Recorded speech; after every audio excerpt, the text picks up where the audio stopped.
Flanny, you want to kick it off like always? Sure. Hey, Dayton, with all the financial suffering the industry has taken this year, how do you think that's going to affect the free agent market?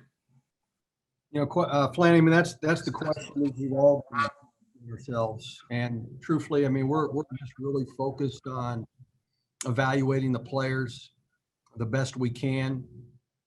Obviously, there was a shortened 2020 season, but, we have enough information, I believe, based on current judgments, data, previous history of the player, all that factors in. I guess the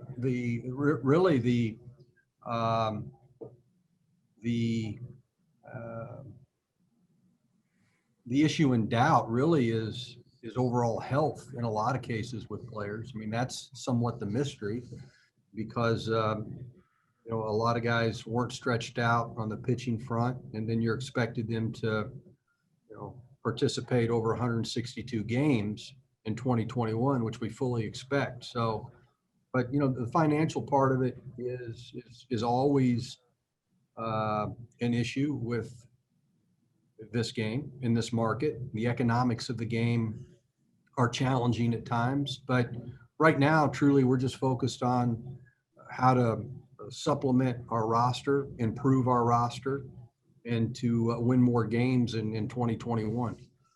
Well, speaking of your roster too, how challenging will it be just to be able to hang on to some of the guys you got with all the arbitration cases you got coming up? And, we're still trying to manage through how arbitration is going to unfold, what the formula is going to be. And so are they going to prorate the numbers over 162, which, to me, works in favor for some players, but for others it does not. And so I think there's probably a way to compromise and be more fair in that process, but they've yet to determine how that's going to work. And so, it'll be interesting to see. I mean, we have more players that are up for arbitration this year than we've had in many years, as you know. So Jin Wong and Scott Sharp are working through a lot of those discussions right now with agents. Do you have a set budget right now? Usually it's somewhere near the winter meetings, but do you have something from Mr. Sherman now? Yeah, we've talked about the importance of really just over a 3-year period, Flanny, of what we think our projections will be, and the product of the experience level of our players, where they are in their service time is naturally going to keep our payroll a little bit down, which I'm more than fine with, because we have to continue to give our young players opportunity if we're going to get back to a championship level of play on a consistent basis. And so I'm not really concerned about what the payroll is. I'm just more concerned about who the players are and that do they make sense for our team at this particular time. And so I'm confident, Flanny, that if there's a player or two out there that fit with this group, with this timeline, we'll be able to be aggressive and try to get them here in Kansas City. Dayton, when you say a player out there that fits with the group and the timeline, what in your mind is fitting? Just because, I mean, there could be maybe I don't know if a more veteran type guy you feel like with the younger guys you have fits, or if it's somebody that would grow with the group that you have. I mean, what fits in your mind? Well, as you know, Lynn, I mean, free agency has been proven time and time again. It's a failed way to build your team. You build your team from the draft internationally, player development, transitioning young players to the major leagues, allowing them to compete and perform and get better at the major league level. We're in that process right now with some of our players. We're going to continue, with that process. But the players that we look to bring in will be individuals that, fit our style of play, blend in well with this young group, can help propel them and get them even better.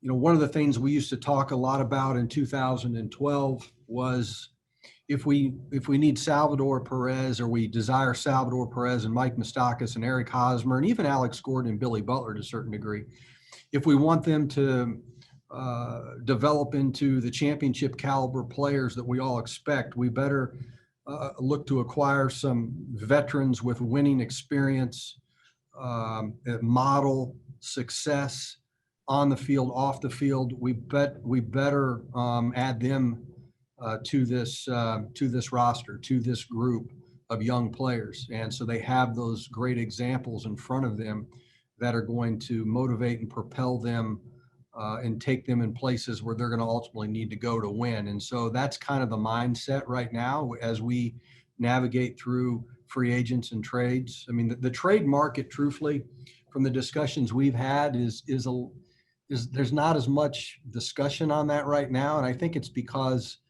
of the incomplete season in 2020, some of the evaluations. And so there's always a level of insecurity that exists within an organization when you make a trade under the best of circumstances.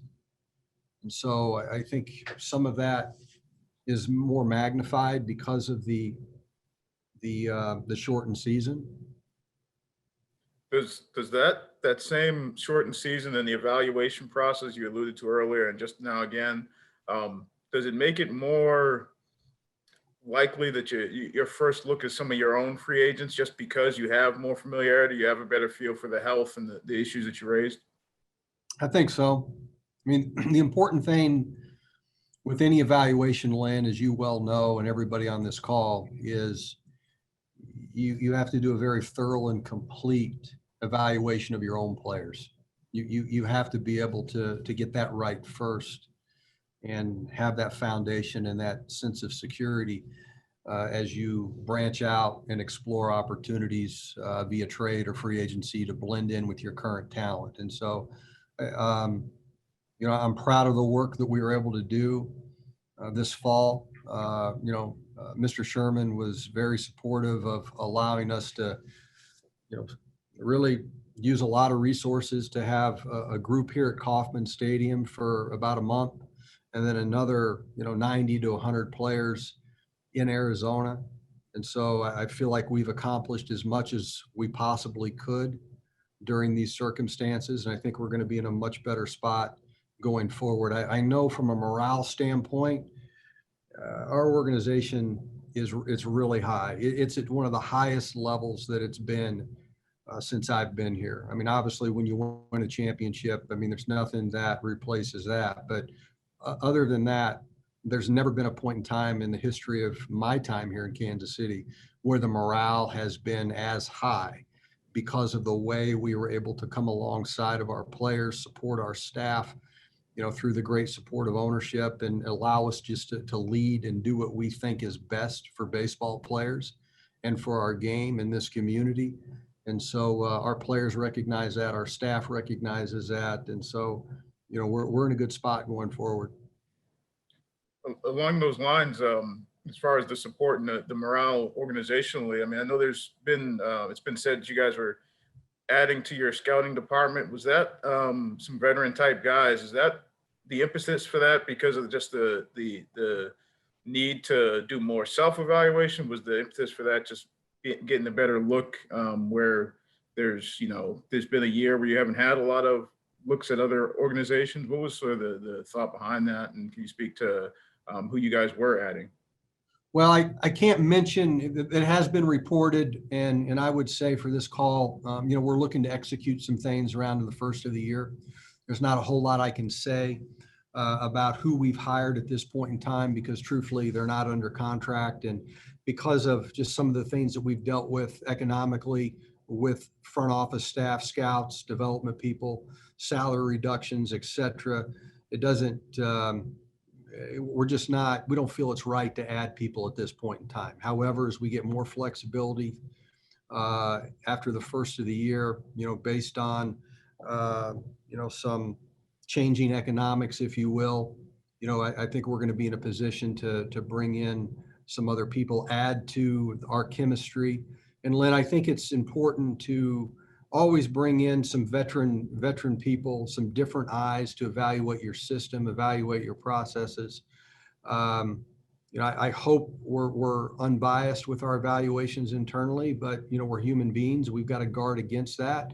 And so part of the motivation in bringing in another person or two, an experienced evaluator, terrific baseball minds, people that have led departments, and to look at our organization with a fresh set of eyes. So that's part of it. Also, Lynn, I think you want to project and look 3 to 5 years into the future as you add to your staff.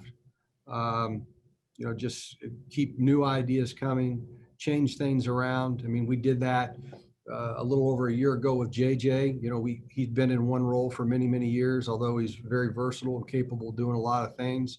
We changed it up. We put him on the field because he has that experience, and to be on the field, and we kind of just tweaked his role a little bit. And I think if we're all honest, I mean, everybody wants new challenges. And so that's part of the motivation in bringing in some different people, new set of eyes, fresh eyes, challenge us in ways that maybe we're not thinking. Because at the end of the day, we just want to be great stewards of this franchise and get better each and every day. And the way our people get better is to bring in other individuals as well.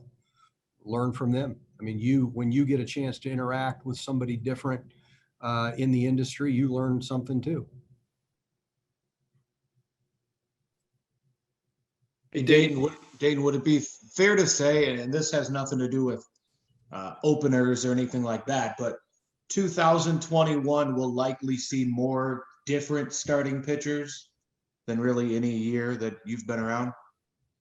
You're probably right, Vern. And I think one of the discussions that I anticipate having more consistently, and we always do. I mean, so whenever you leave the ballpark at night, you always remind yourself and ask yourself, who's the next day's starting pitcher? What is the overall health of that starting pitcher? The freshness of the bullpen. And then when you wake up in the morning, under the best of circumstances, you rehearse those discussions in your mind as well. And so, yes, I anticipate us being, more proactive from a medical standpoint, if it's possible. Constantly figuring out how to keep guys healthy, keep them going.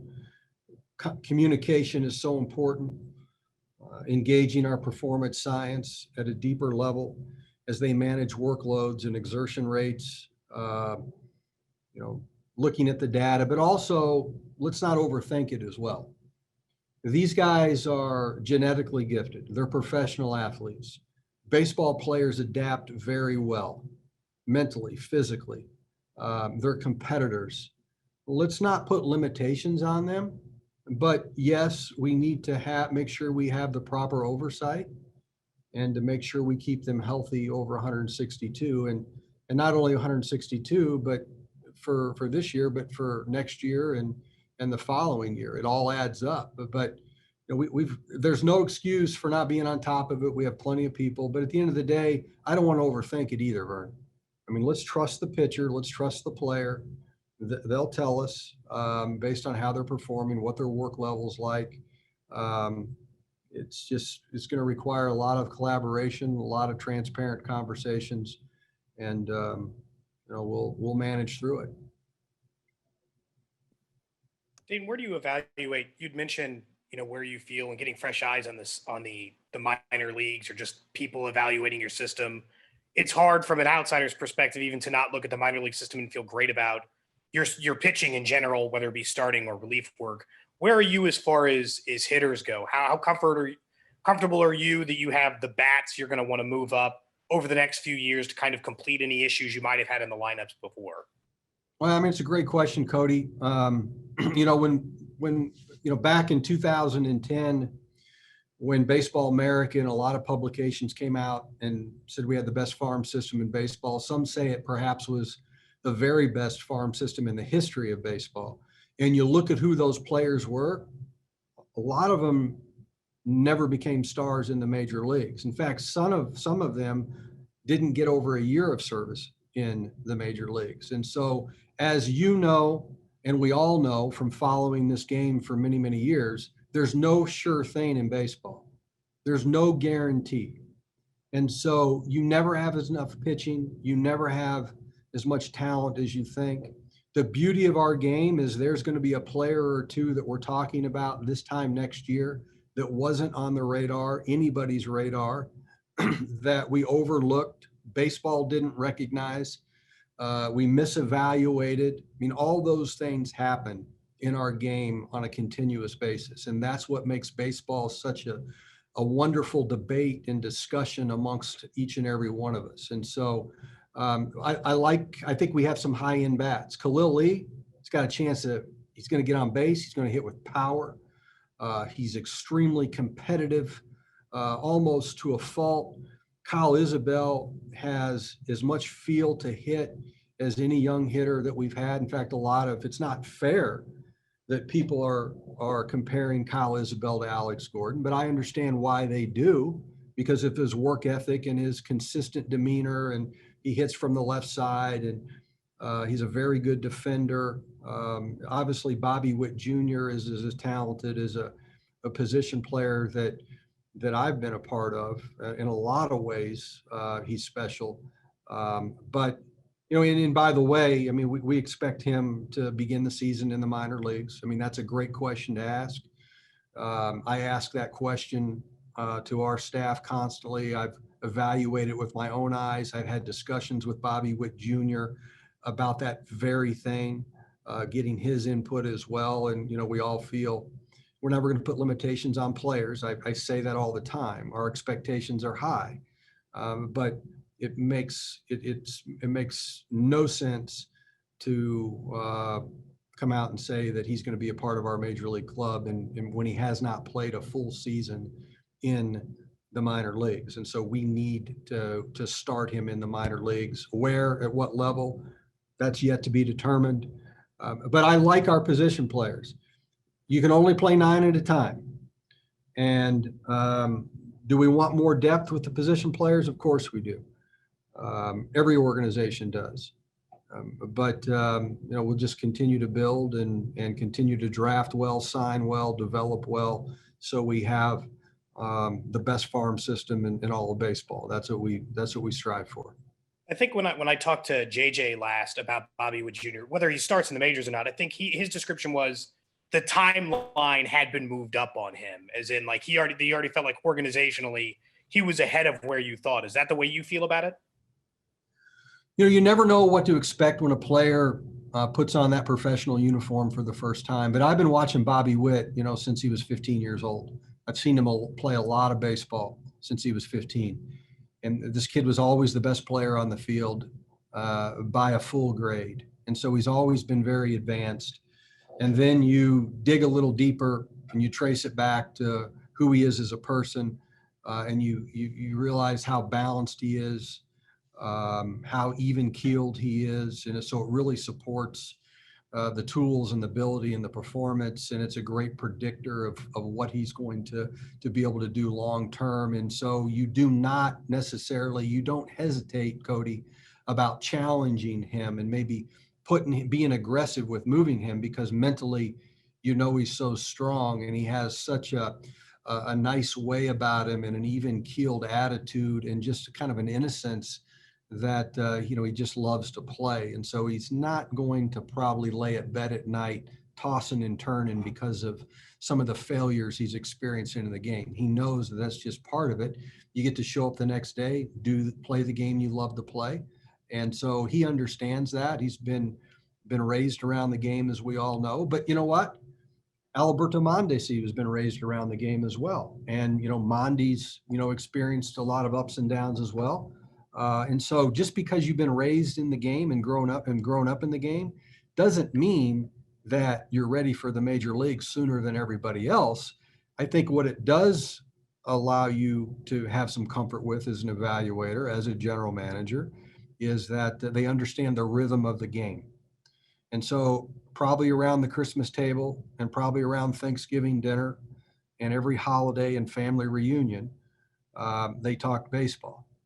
And so that's the uniqueness of their families as it pertains to, their success, future success in this game. It's just part of what they've grown up with. Hey, Dayton, when it comes, first I want to ask you about Alberto Mondesi, just that late stretch he had closing the season. How much confidence did that give you going into next season that he's secure at that position? Then also with guys like Whit Merrifield and Nicky Lopez, who kind of came along late, didn't really expect them to be, since they're high draft picks coming up. How much do you think the minor league players that you have now, how much not having to play last season stunted that development to get a guy like a Whit Merrifield or Nicky Lopez that comes along late that you might not have missed through your evaluation process? Yeah, great question, Harold. I think that you're right about that. And that's one of the mysteries right now that we're all experiencing in our game. Those players that we know have benefited from patience, benefited from opportunity that they've earned because they just show up every single day and a coach or a manager or a scout believes in them and they get put on a team as the 25th or 24th man, and they get opportunity because somebody gets hurt. And, nobody ever became a star until they got an opportunity. Okay. And so that's, again, one of the mysteries of the 2020 season is players like Whit Merrifield, players like Mike Avila, and I can go on and give example after example. And so, yeah, that's an unknown for us. But that's why we're thankful that we were given an opportunity to have players here at Kauffman Stadium and have, a lot of players in Arizona. And that's where I think that, we were able to catch up a little bit. And as far as Mondy's concerned, that's probably when I look at individual accomplishments, the celebration of Alex Gordon ending his career here in Kansas City, which is huge. It's special. There's words don't describe how I feel about what we were able to do and to make that happen for his legacy, the legacy of the organization, the respect for our fans to keep Alex Gordon in here for his entire career is really rewarding, as I said here today. But the second thing that I hold on to with this season and hold dear is just what Mondesi was able to do, to rebound, to get his swagger back, fight through the adversity. Look, everybody can recognize his talent and he has baseball skill as well. We've talked at length about a lot of these things. And so just to see him freed up and play and to do well was a great lift. We celebrated that as an organization because he's such a good-hearted, tender-hearted, loving kid. He's very, very warm and he works extremely hard. And, it was wearing on him, Harold, that he was struggling. We all saw that. And so to see him, he's such a beautiful kid, and to see him do well was really special. So he's family. Hi, Well- Dayton. How are you? Hey, Karen, how you doing? Just fine. Hey, I'm just kind of wondering, do you prepare for 2021 the way you always have? Or because we're still in a pandemic, do you take into account a lot of the adjustments that had to be made last year? Well, I think that we're going to be optimistic. We're going to expect 162 games and to be baseball as we once knew it. But we also have to prepare for worst case scenario. I think in all levels of leadership, you need to understand that. And so we are certainly prepared to adhere to all the protocols that Major League Baseball and the Players Association agreed upon. If we have to start the season with a lot of those protocols in place, I have confidence that we can get through that because of the discipline of all the major league players this past year. They showed extreme discipline. They persevered through a lot of change. And as I said, and that speaks to the adaptability of Major League Baseball players. And so, but Karen, I'm very hopeful that we'll be able to play, start the season on time with fans in the stands. That's really important to John Sherman. It's important to our players.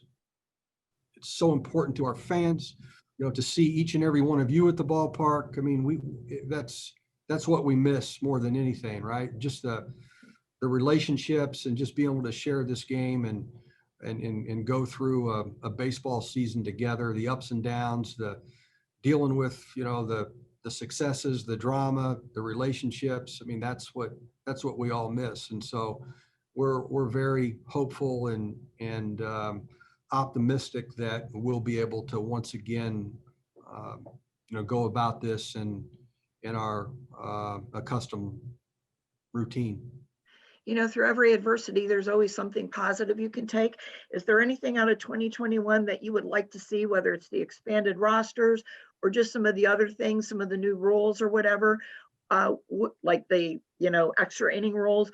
Would you like to see any of those continue even as things get back to normal? Yeah, good question. I kind of like the changes. I like a doubleheader. Now, I like a 9 and a 7. I would love to see that every Sunday afternoon.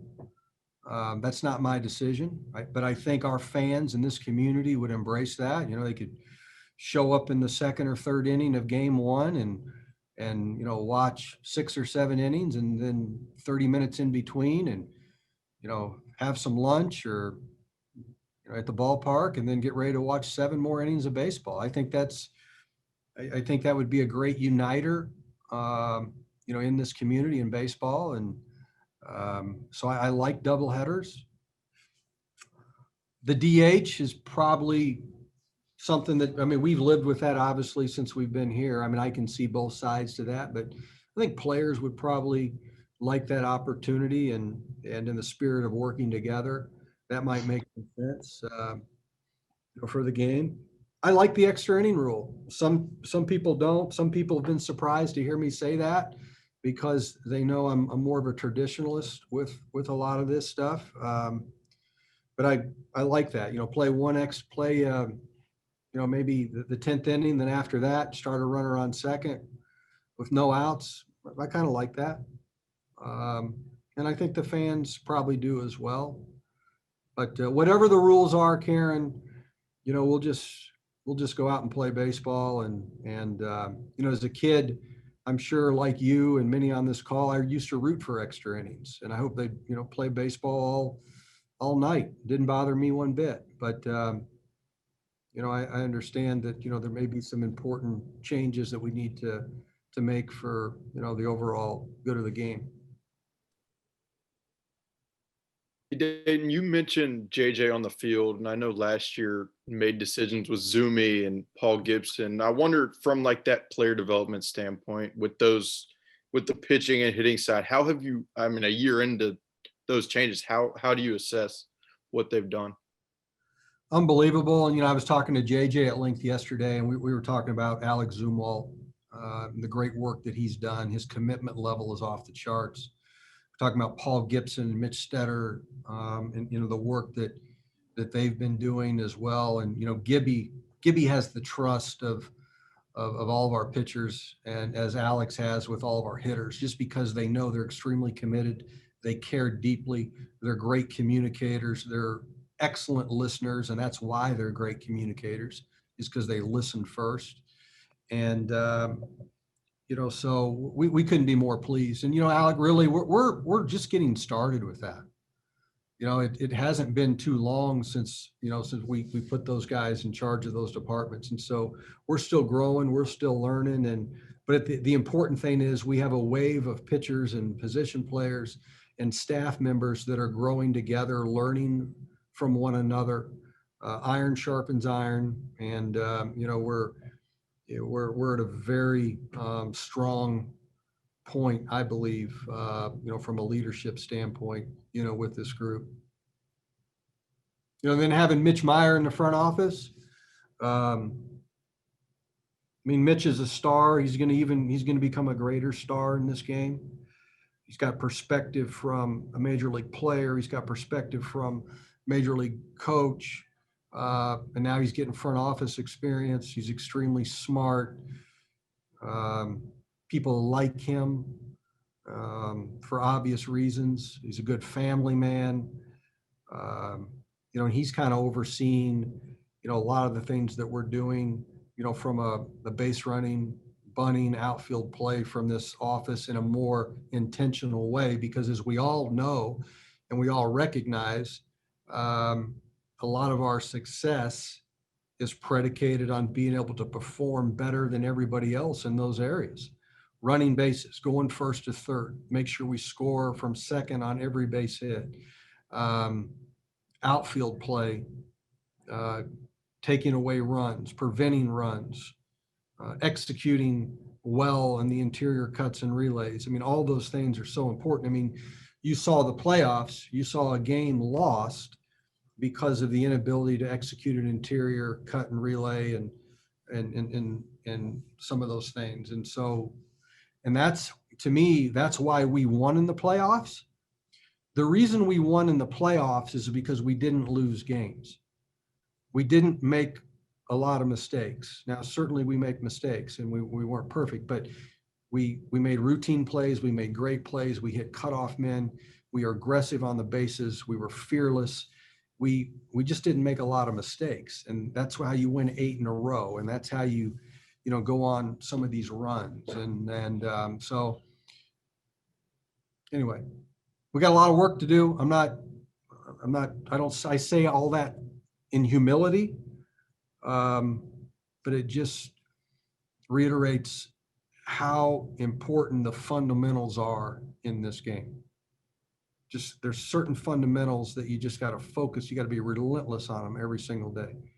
And so Mitch, Gibby, Alec, JJ, all those individuals, they're just extremely focused on these areas that are going to, I think, prove a lot of great dividends for us in the future. Well, Come on, Saran, let's go. yeah, I was wondering when you were going to get in there. I just taking my time, man. Just All trying right. not to step on any toes. Where would you say the timeline is towards contention, Dayton? You talked about, not blocking guys, needing to get time for the young players. That would make it seem, it could be perceived, right? Somebody could take that and say, well, Dayton's saying it's going to be another year. We're still in the development mode. How would you react if that was what someone took from your earlier comment? Yeah, I appreciate you asking that. And we expect to win next year. What does that look like? Is it going to be enough wins to make the playoffs? We'll find out. But our mindset, Saran, is going to go out and try to win every single pitch, every inning, win every game. And that's the only way that we're ever going to win another championship. You've got to expect to win in all aspects. And trust me, Mike Matheny and the coaching staff, they understand that completely. My point with the young players is just making sure that they get ample time to develop and that we are patient with them, because to win another championship, we are going to need, the Brady Singers and the Chris Bubiks and guys like Nicky Lopez and Alberto Mondesi. We're going to need them to turn into stars. And the only way they're going to do that is we have to give them a chance and stay patient with them. And so we're prepared to continue to do that. Hunter Dozier, we believe, is capable of taking a step forward, and that's going to have to happen. He's going to have to get opportunity to do that. Whit Merrifield is one of the more consistent guys on the planet. We need to build around that as well. Salvador Perez, in my mind, just keeps getting younger and younger. Just his attitude, his mindset keeps it fresh. He's extremely hard worker. He loves to work hard. As far as timelines are in, we're just going to focus on getting better each and every minute of every single day. every month get better, every year get better, and then maybe someday we'll wake up and we'll be really, really good. And so that's got to be the focus on how we do this. The difficulty with answering that question, as you well know, you've studied sports as long as I have, is just the unpredictability of health, the unpredictability of what the other teams are going to go through, how they're going to respond through different things, how your opponents are going to perform. Obviously, we got to focus on just what we do. So we are in the process of building a championship rotation and a championship caliber pitching staff. That's undeniable. We got to keep it healthy. We got to keep learning. We got to keep them growing. We got to keep adding to it. You can't have enough pitching. We have to make sure that we are as strong as anybody in baseball at catcher, shortstop, and center field. We have to continue to work hard so we have a legit leadoff 3 and 4 hole hitter. And in our minds, that leadoff hitter, that 3 and 4 hole hitter, those impact bats, 2 of the 3 need to come from shortstop, catcher, and center field if we're going to win a championship in this market. And so that's what we've always focused on. We focused on those players out of the draft. We focused them on high ceiling trades. And so we've tried to be as strong as we can up the middle. And but I like where we are right now as far as the evolution of a championship caliber team, more so than any place that we've been here. Am I saying that we're going to win a championship in a certain year? No, I'm not saying that, because a lot has to happen, but we're going to start to get much better sooner than anybody expects. And we'll just continue to build and grow and manage the roster in a way that allows us to match up with the other teams in our division. You talked about high upside trade, and you talked earlier about the trade market. Is the trade market because of the analytic age? You know, if everybody's doing the same analytics, everybody sees the same thing. It would seem like it would be hard to match up trade wise if everybody says, you know, on a 10-point scale, this guy's a 7.7, this guy's, you know, how the art of the trade, seemingly some of that maybe has been lost from the game. Does that make it harder, or does that open up opportunities for, if you can still see the scout part, the art part of what the other side is, that you know, you mentioned a high ceiling trade, harder, easier to make those kind of deals? Much harder. And I think for a lot of the reasons that you stated, Seren, look, the reason a lot of trades don't happen is we tend to focus more on what we're giving up, what we're losing, instead of what we're adding, and how this particular player, pitcher, group of players blend in with our current team, and what this player or pitcher does to put us over the top or allows us to match up with our division or who we might be competing against in the playoffs. And so you've got to continue to keep that mindset, what you're getting in return.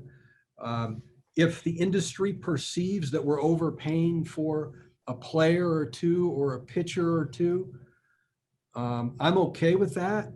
If indeed it's the pitcher or player that we absolutely feel like we need to help us ultimately get where we need to get, to match up, to win in the playoffs, to win a World Series. And so that's kind of our mindset. But I think your point is right on. You know, I think that you need to make sure that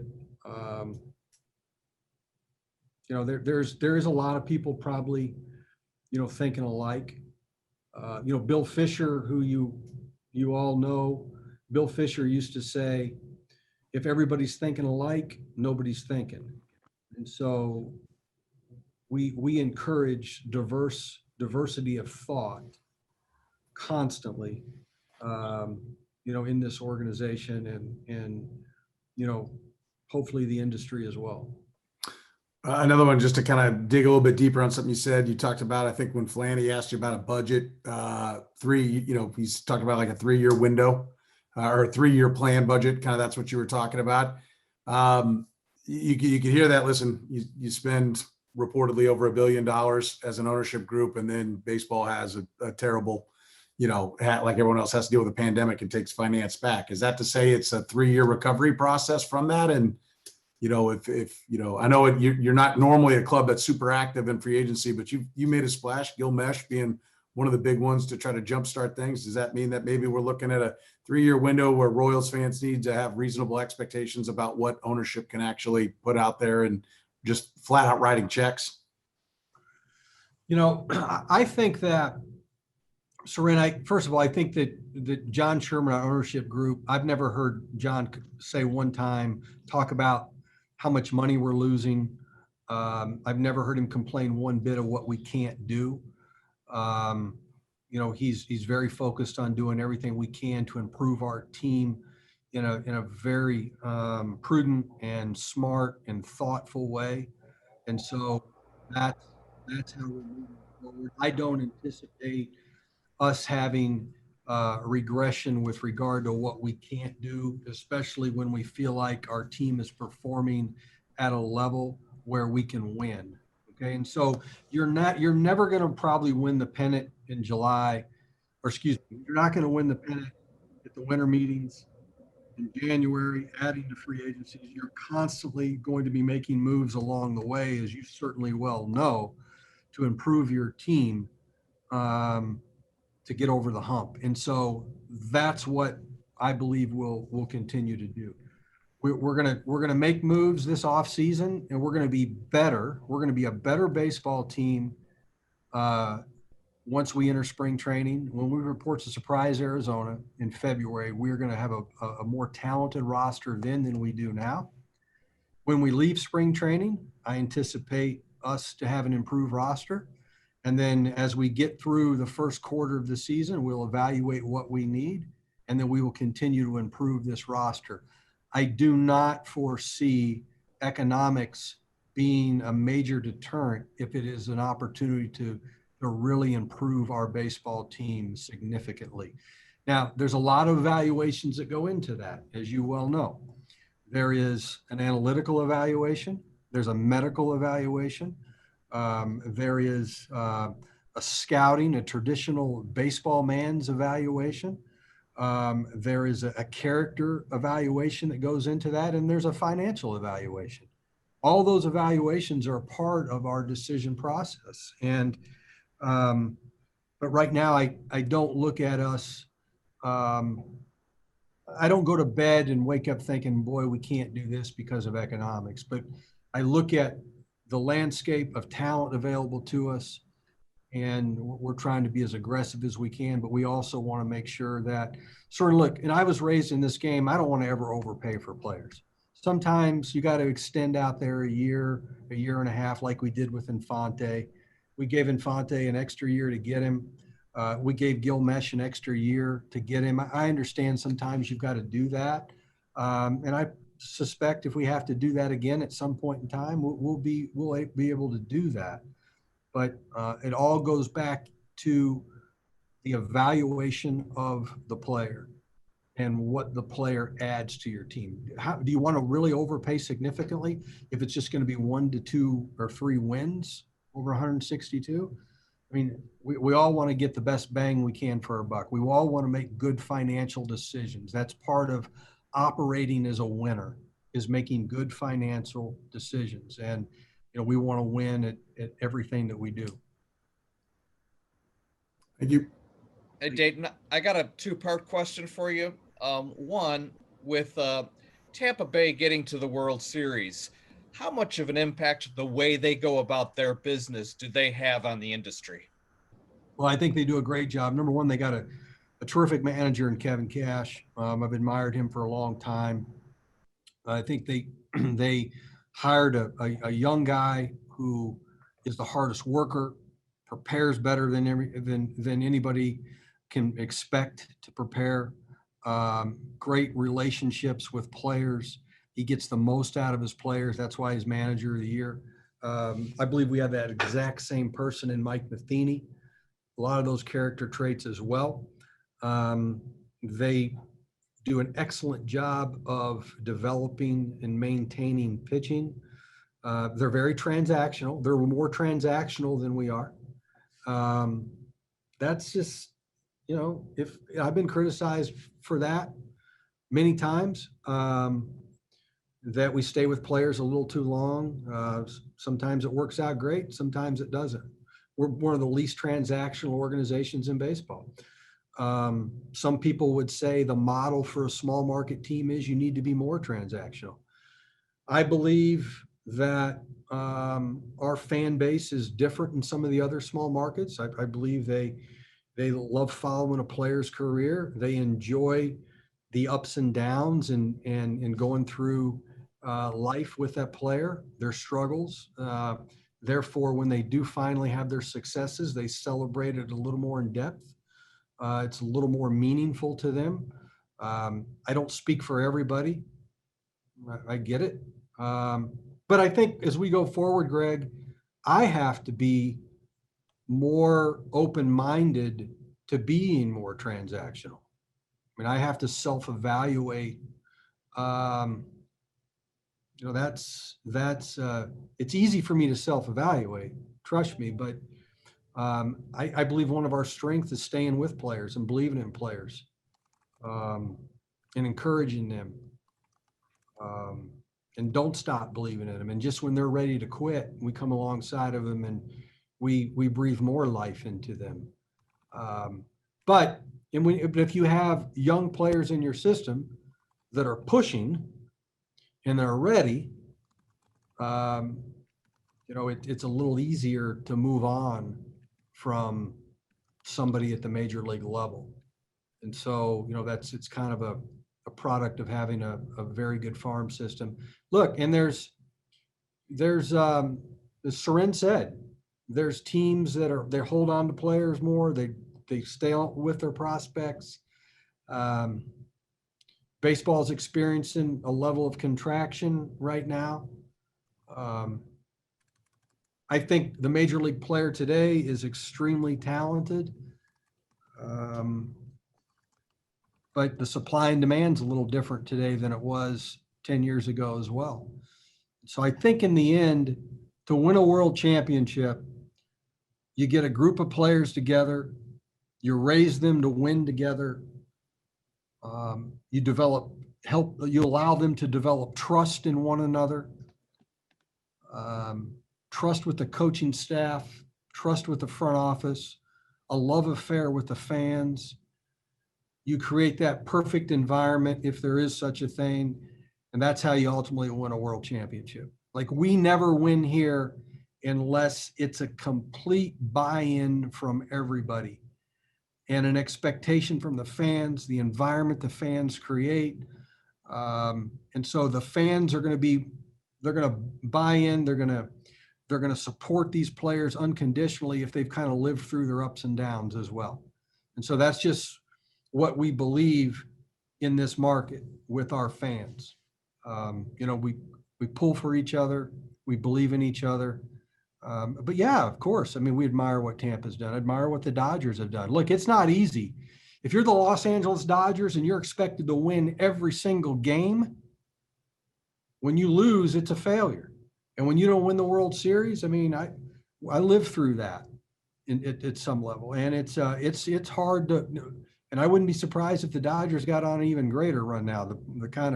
They've got the pressure lifted, and great environment, terrific manager, very talented, dedicated leadership team and management, great history of the franchise. It's hard to win a world championship, and it's really, really hard in baseball when you can eliminate star players on the major league field. You can take them right out of the game. The best pitcher is only throwing, unless it's Bumgarner, they're only throwing once every 4 days. That impact bat, I mean, Barry Bonds, perhaps one of the best players ever to play this game, never won a world championship. And that wouldn't happen. Tell me what other sport that's happened in. The all-time greatest baseball or football player, usually they win. If it's at the right position, they win a championship. Basketball, they're going to win a championship. It doesn't happen in baseball because you can eliminate that person. You can take him right out of the game. And that's why it's so difficult to win a world championship. Secondly, I was wondering if, and I know your focus is on your team, but can you share your observations and thoughts about the managerial hires within the division? I'm happy for all those individuals. You know, I think Tony La Russa's, you know, one of the greatest baseball minds ever, truthfully. I appreciate him. I appreciate the time that he's allowed many to get to know him and to share knowledge with him. AJ Hinch, I think, is a terrific person. I love the fact he was so accountable for what happened in Houston. I admire that. Never once thought about kicking him when he was down. He's a smart guy. He's a good guy. He cares about people. I don't know Alex as well, Alex Cora, but I know he's a good man as well. And I trust Major League Baseball, and I trust the Boston Red Sox and their leadership team. They're smart people. They're good people. They're doing what's right for the game. I'm glad those guys are getting a second chance. I think that's what makes our country special and what makes our game special. We give people second chances. We don't kick them when they're down. We allow them to make amends and persevere through challenging times. So I don't think I'm missing anybody else. I think Rick Renteria did a great job. He hung in there good with that team and the White Sox. And, you know, Kenny Williams and Rick Hahn have done an amazing job in Chicago. You know, they had 7 straight years of losing in one of the biggest markets in sports. They were disciplined. They made good trades. They wore it. And they've got a very talented team on the field. I mean, that team that the White Sox have is as talented as any team I've seen in a long, long time, maybe ever. Not saying they're the best team yet. Just saying there's a lot of talent on that field. I mean, you've got a lot of sixes at those positions. They're very versatile. They can beat you in a lot of different ways. And so they've done a great job. Dayton, you mentioned the minor leagues, and I wondered just this past week we've seen some teams starting making announcements about affiliations. I know you guys already. This is probably just drawing a conclusion, but you guys have already extended the exhibition with Northwest Arkansas. But do you know what your lower level affiliates are going to look like at this point, where you'll be sending players to?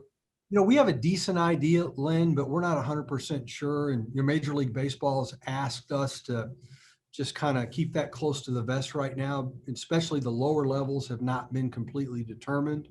I mean, you can speculate on some of the things that you know, and you're probably going to be right. I don't see us not being in Omaha or Northwest Arkansas, but it's not official yet. You know, JJ's really on top of that, and he's a part of a player development committee that is working through some of these issues on a daily basis, not only with alignment, but also with protocols and the structure of the minor leagues next year, and which perhaps, there will be somewhat of an adaptation to the normal season because of some of the protocols, et cetera, that they're working through, but nothing's officially, been released at this point. I think there's a few other teams, Lynn, that are kind of up in the air, other franchises that they're working through some things. So it would just create more confusion and probably more frustration if some of this stuff began to leak out at a much higher level. Some of it has.